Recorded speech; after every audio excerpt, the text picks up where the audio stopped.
వేదిక మీద ఒకేసారి ప్రదర్శనలిచ్చి రసరంజని ప్రేక్షకులను ధన్యులను గావించినారు ఖలీల్ గారు.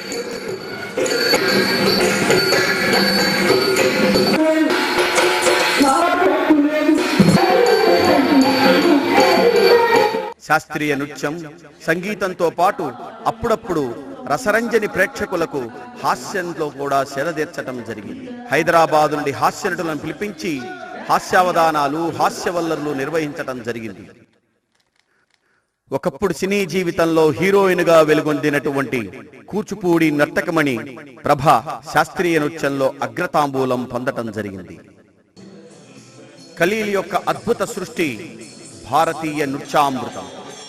దేశంలోని వివిధ నృత్య రీతుల సమ్మేళనం ఇది.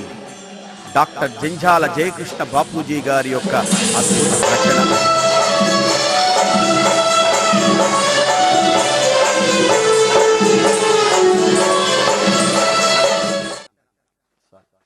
రసరంజనిలోని వివిధ రకాల లలిత కళలు, కళాకారులకు సన్మానాలు, నగర ప్రముఖులకు పురస్కారాలు, పెద్దల శుభాశీస్సులు, ఇలా ఎన్నెన్నో కార్యక్రమాలు గత 2 దశాబ్దాలుగా గుంటూరు పుర ప్రజలకు రాధామాధవ రసరంజని వాటిని ఎప్పటికప్పుడు దినపత్రికలలో, వార్తాపత్రికలలో, టీవీలలో ప్రచురితమవుతూనే ఉన్నాయి. వాటిని ప్రచురిస్తున్నటువంటి మీడియా వారందరికీ కూడా రాధామాధవ రసరంజని ధన్యవాదాలు తెలియచేసుకుంటున్నది. క్రీడానీయకమిచ్చమౌ దృశ్యం స్రవంచ యద్భవే.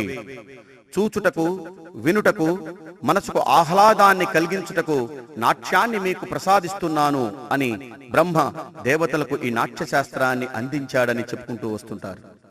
ఆ విధముగానే గుంటూరు ప్రజలకు లలిత కళలను అందించటానికి నేనున్నానంటూ ముందుకు వచ్చిన ఖలీలు ఎంతైనా అభినందనీయుడు. ఈ రాధామాధవ రసరంజనికి ఇన్నాళ్లుగా ఎంతో మంది పెద్దలు వెన్నంటి ఉండి దీన్ని నడిపిస్తూ వస్తూనే ఉన్నారు. ఇక ముందు కూడా దీన్ని ఇదే రీతిలో దిగ్విజయంగా నడిపిస్తారని ఆశిస్తున్నాము, కోరుకుంటున్నాము. శుభం భూయా. ఇది రాధామాధవ రసరంజని సమర్పణ.